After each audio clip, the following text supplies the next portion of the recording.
अस्सलाम वालेकुम, कैसे हैं आप सब लोग। उम्मीद करता हूँ सारे खैरियत से होंगे। सही। तो हमने पिछली वीडियो के अंदर नैरो ऑर्गेनाइजेशनल स्ट्रक्चर तक डिस्कस कर लिया था। तो आ जाइए, आज की वीडियो में हम ज़रा नया डिस्कस करते हैं।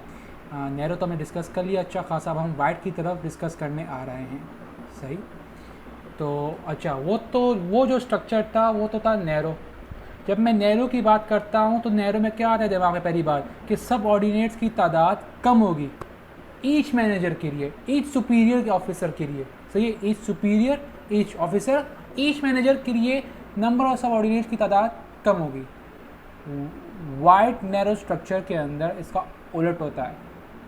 सही है कि भाई यहाँ पे नंबर ऑफ सब ऑर्डिनेट्स की तादाद ज़्यादा होती है और इसी की वजह से ही मैनेजर्स की तादाद, सुपीरियर की तादाद, ऑफिसर की तादाद कम पाई जाती है। और इसी की वजह से ही यहाँ पे जो लेयर्स ऑफ मैनेजमेंट लेवल होते हैं वो कम होते हैं।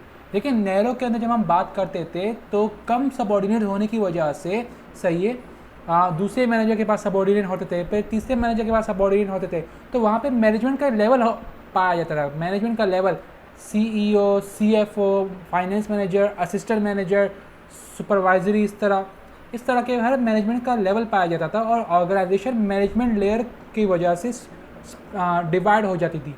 सही है, तो एक बड़ी हायरार्की बन जाती थी जो कि हमने यहाँ पे डिस्कस कर लिया था।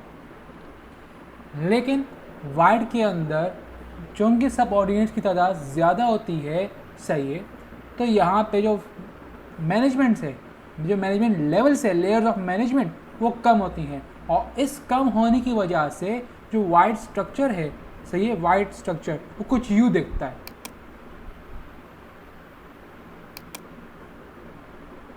ये वाइड हो गया। सही, यहाँ पे कम लेवल्स ऑफ अथॉरिटी है। 3। अब नैरो किस तरह दिखता था? नैरो इस तरह टॉल, नैरो टॉल दिखता है इस तरह। यहाँ पे मैनेजमेंट लेवल ज़्यादा होते हैं। सर मैनेजमेंट लेवल ज़्यादा क्यों होते हैं? मैनेजमेंट लेवल ज़्यादा इस वजह से होते हैं सबऑर्डिनेट की तादाद की वजह से। सही। अच्छा सर, ज़रा क्लियर तो हो गया। अब आगे बढ़ते हैं, ज़रा डिस्कस करते हैं हम लोग। आज ये ज़रा रीड करते हैं। Wide flat, in this type of structure each manager has a large number of subordinates. क्या? Has a large number of subordinates reporting directly to him.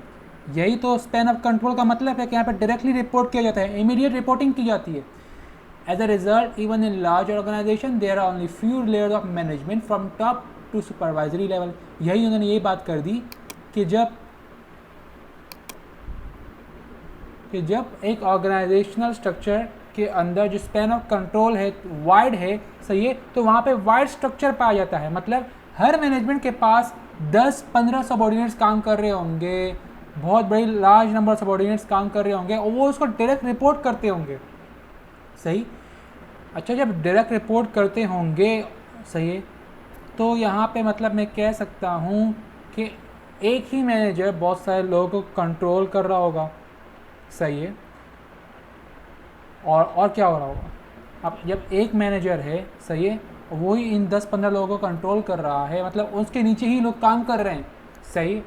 जब उसके नीचे लोग काम कर रहे हैं तो हमें ज़्यादा मैनेजर रखने की ज़रूरत नहीं है। हमें ज़्यादा मैनेजर रखने की ज़रूरत नहीं है। जब हमें ज़्यादा मैनेजर रखने की ज़रूरत नहीं है तो तभी हमारा स्ट्रक्चर के अंदर लेयर ऑफ मैनेजमेंट कम हो जाते हैं। 1, 2, 3। फॉर एग्जांपल यहाँ पे मैनेजर ए है, उसके अंदर 10 लोग काम कर रहे हैं, मैनेजर बी के अंदर 10 लोग काम कर रहे हैं और मैनेजर सी के अंदर, मतलब सब ऑर्डिनेट की जो तादाद है वो एक ही मैनेजर को जो रिपोर्ट कर रही हैं वो ज़्यादा है, जिसकी वजह से ऑर्गेनाइजेशनल स्ट्रक्चर वाइड बन जाता है। वाइड मतलब अगर मैं बात करूँ सिंपल टर्म्स के अंदर, बड़ा ऐसा स्ट्रक्चर जहाँ पे फ्लो ऑफ इंफॉर्मेशन तेज़ी से जा सके। सही, ये भी एक मेन चीज़ है। खैर हम डिस्कस करते हैं, रीड करते हैं।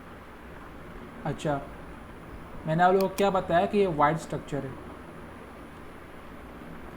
There are only few layers of management from top to supervisory level. This plan of control is wide and the shape of organizational structure is flat.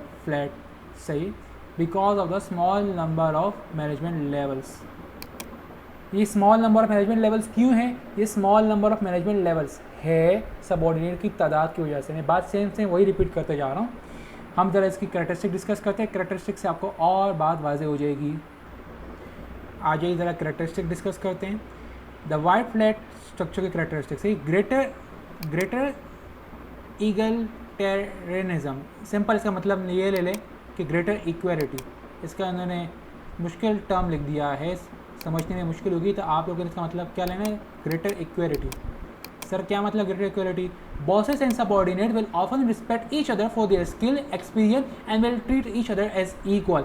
देखो वाइड फ्लैट स्ट्रक्चर के अंदर एक ही बंदा होता है, एक ही बंदा मैनेजर होता है, सही है, और उस एक बंदे के मैनेजर के अंदर बहुत सारे लोग काम कर रहे होते हैं, 1 2 3 4 5 6 7 8 9 10। जो 10 लोग काम कर रहे हैं वो डायरेक्टली इसको रिपोर्ट करते होंगे, इमीडिएट रिपोर्टिंग करते होंगे, सही है। तो ए बाई हर एक को इक्वलिटी, हर एक को इक्वल नज़र से देखते होंगे, हर एक को इक्वल निगाह से देखते होंगे भाई, और हर एक को रिस्पेक्ट दी जाएगी, हर एक को रिस्पेक्ट दी जाएगी कि भाई ये बंदा भी अहमियत का हामिल है, सही है, ये मुझे ये काम इमीडिएट रिपोर्टिंग के थ्रू पहुंचा रहा है, ये मुझे ये काम इमीडिएट रिपोर्टिंग के थ्रू पहुंचा रहा है, सही है। जब आप सबऑर्डिनेट की रिस्पेक्ट करोगे तो आपको रिटर्न में क्या मिलेगा? सबऑर्डिनेट आपकी रिस्पेक्ट करेंगे, सही है। तो यहाँ पे जो लोग हैं वो एक दूसरे को इक्वली ट्रीट करते हैं, सही। Team work and cooperation, sir ये टीम वर्क एंड कोऑपरेशन कहाँ से आ जाता है? जब बहुत सारे लोग काम कर रहे होते हैं, सही है, जब बहुत सारे लोग काम कर रहे होते हैं एक ही मैनेजर के अंडर, सही है, तो हो सकता है कि मैनेजर क्या करे? मैनेजर को एक टास्क दे दिया जाए, इस ए को एक टास्क दे दिया जाए, सही है, ए को एक टास्क मिल गया कि भाई आपने ये काम करना है, आपने इस काम के लिए अपने सबऑर्डिनेट्स को लगवाना है, सही है, और इसी के साथ दूसरा टास्क ही मिल जाए, तो ए कहेगा कि मेरे पास तो 10 सबऑर्डिनेट्स है, सही है, तो मैं एक टास्क अपने 5 सबऑर्डिनेट्स को देता हूँ और दूसरा टास्क अपने अगले 5 सबऑर्डिनेट्स को देता हूँ, सही है। अब यहाँ पे जो सबऑर्डिनेट इन टास्क पे जब काम कर रहे होंगे, जब इन टास्क पे वो काम कर रहे होंगे तो उनको बदले में क्या मिलेगा? वो किस तरह काम कर रहे होंगे? वो कोऑपरेटिव मैनर के अंदर काम कर रहे होंगे, कोऑर्डिनेटिव मैनर के अंदर काम कर रहे होंगे। अगर वो लोग इस तरह नहीं करेंगे तो टास्क कंप्लीट नहीं हो सकता। दरअसल जो एक वाइड फ्लैग स्ट्रक्चर है, सही है, ये नंबर ऑफ सबऑर्डिनेट ज़्यादा होने की वजह से, सही है, यहाँ पे जो टास्क जब कोई परफॉर्म करता है ना बंदा टास्क, मतलब फॉर एग्जाम्पल ये मैनेजर है, ये मैनेजर इस टास्क को डेलीगेट कर देगा इन 5 लोगों की जाने, और इसमें से एक बंदे को सेलेक्ट कर लेगा कि भाई तुमने इस टास्क को कंप्लीट करना है। मैनेजर ने इसको सेलेक्ट कर दिया, तुमने इस टास्क को कंप्लीट करना है अपनी टीम 5 लोगों के साथ। तो वाइड फ्लैग स्ट्रक्चर के अंदर डेलीगेशन ऑफ अथॉरिटी भी पाई जा सकती है, सही है। अच्छा सर और क्या? देखिए वाइड फ्लैग स्ट्रक्चर क्या है? इतना बड़ा स्ट्रक्चर नहीं है, वो इतना बड़ा स्ट्रक्चर है नहीं। जब ये इतना बड़ा स्ट्रक्चर है ही नहीं तो यहाँ पे सवाल उठते हैं कि यहाँ पे फ्लो ऑफ इंफॉर्मेशन किस तरह होगी। जब ये वाइड है, खुला है, तो यहाँ पे जो फ्लो ऑफ इंफॉर्मेशन है वो फास्ट होती है, ऊपर from top down to bottom.